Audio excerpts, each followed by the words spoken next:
Jumbo Africa, as we continue to record these videos in order to trace down the Africans who were kidnapped in Africa and trying to reconcile with the past and make sure that the ancestors can see that their descendants are not relaxing, because what befell Africa was a tragedy, and we are spellbound to stand up and say something about it. I am very impressed with the work that is being done by the natives of Mobile, Tuskegee, and I am especially impressed by the works of Dr.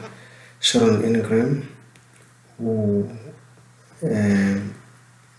has discovered her African roots and is working on making sure that the descendants of slaves are awakened and are helped to find their roots and go back to Africa in order to heal the wounds, because the Africa, like I've said before, Africa is bleeding. It is bleeding because so much was stolen from Africa. 12 million people were stolen from Africa. It is a lot. That is a nation. And a nation that was taught to forget about anything that is Africa. They were told to run around the pole 3 times, and that ritual only said, now you agree to abandon anything that is African and you adopt a Western civilization. They threw away their dignity, they threw away their names, and forcefully so, they threw themselves into the arms of the kidnappers and in the arms of the exploiters. We know that slavery was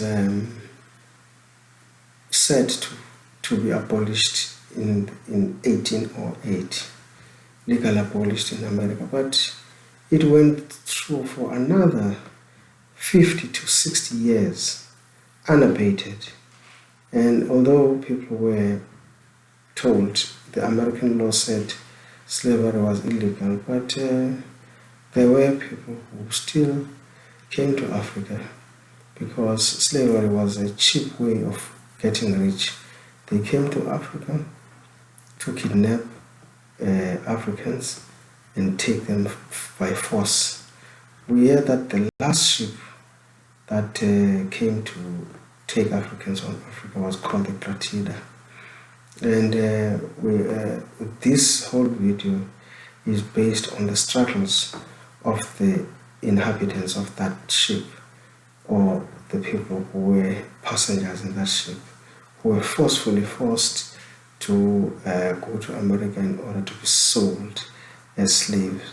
And we know also that the Clotilda was as a result of a bet that was taken by certain wealthy Americans who were bandits, who took a bet to say, even though slavery was banned at that point in time, but these particular sailors of the Clotilda put it upon themselves that they will still go to Africa and take 100 slaves and bring them to America undetected. That is why we hear that the boat was destroyed, was burned and destroyed on the river, on the banks of the river in Mobile, in Alabama. So we want to resuscitate that boat and other boats. Those are the boats that we are going to use to transport fresh produce from Africa to Alabama, and we will have our first warehouses in Africa Town, where we will distribute for all the Africans that are in America. all over Alabama, in the places like Plateau. We will have those warehouses where our African produce will be kept in warehouses and be distributed by Africans who stay in America to the rest of the world. It is the new venture that we need to follow in order to make sure that we bring reparations to ourselves. We determine what kind of reparation is suited for Africa. It cannot be determined by the very people who enslaved our ancestors. So I am saying that every African should stand up and be counted. It is time. If we don't do it, I know, because we've made these videos, they will surface maybe in another 100 years, and I'm sure that our descendants will work on this, because America will never change. There will be another million George Floyds that are going to be killed. There will be another Daniel Hembrick that are going to be killed. And also, even those that are killed, a black judge will agree to a plea bargain. Exactly what happened to Daniel Hembrick. That a black judge agreed to a plea bargain that the guy who killed Dan Hembrick will be given a very light sentence, and a sentence that will insult the intelligence of black people. That judge was not forced to agree on that plea bargain, but because slavery is with us and slavery will never end, he agreed. He then agreed, and there's nothing we can do about it because he agreed, and Dan Hembrick will never die. We make these videos in their memory.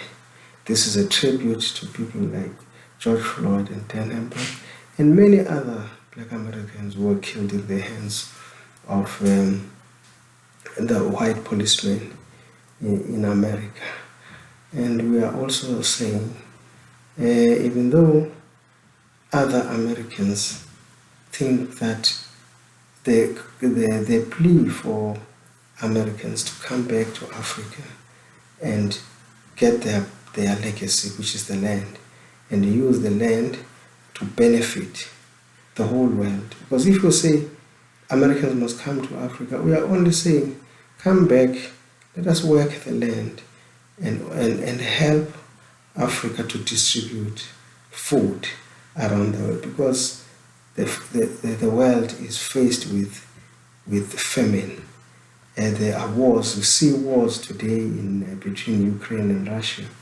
And we know, because countries like America are helping Ukraine to fight Russia, this might explode into a full-blown world war.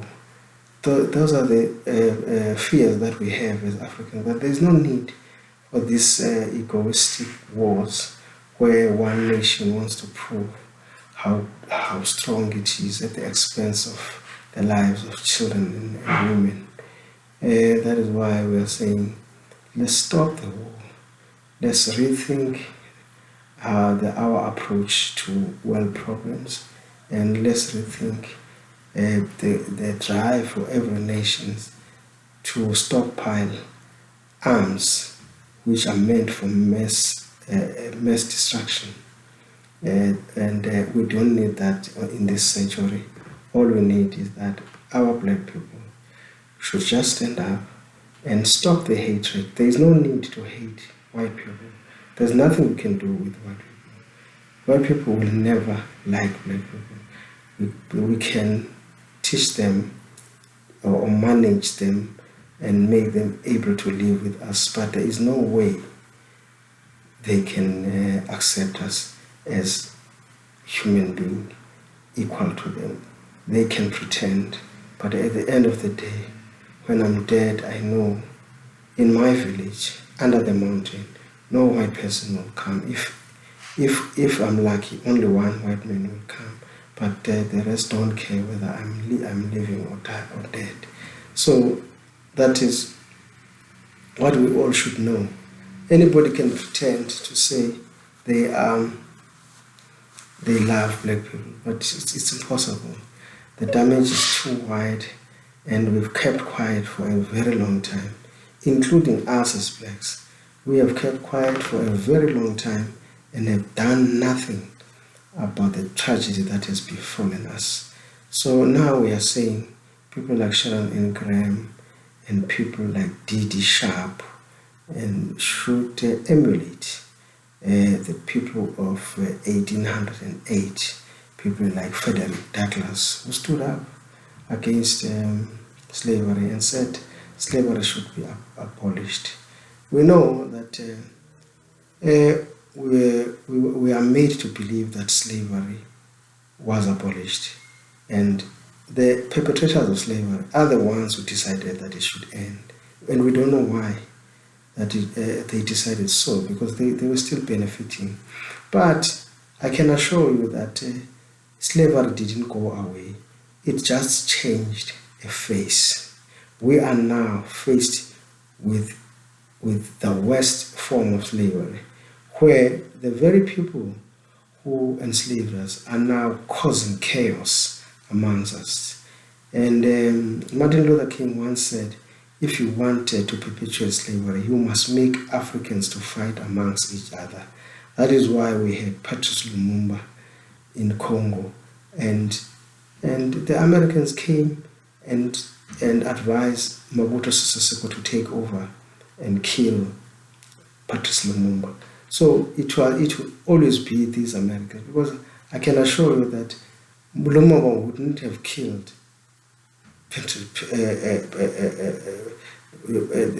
Mobutu Sese Seko would never killed Patrice Lumumba if it were not for the help that he got from America. So they come to Africa to stir trouble, to pit brother against brother for their benefit.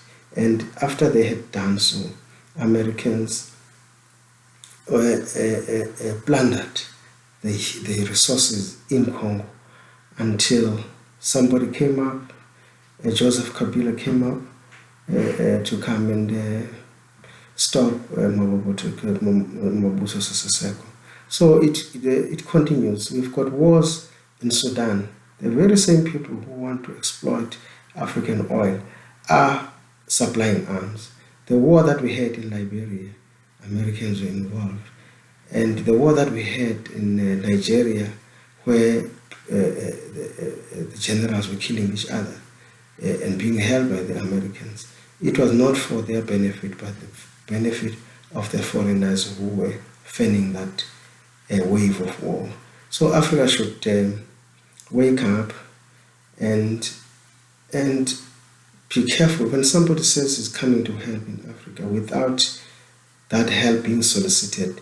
You need to be wary that that help has some hidden agendas in it. Today we have Chinese coming to America, to Africa to come and give the unsolicited help. So we need to be careful as well that any help that comes from any foreign country to Africa, it is here either to steal the land, because I can sense that the help that we get from China is to ultimately buy African land, that Africans are left landless. And that's another form of slavery that we are facing in this century.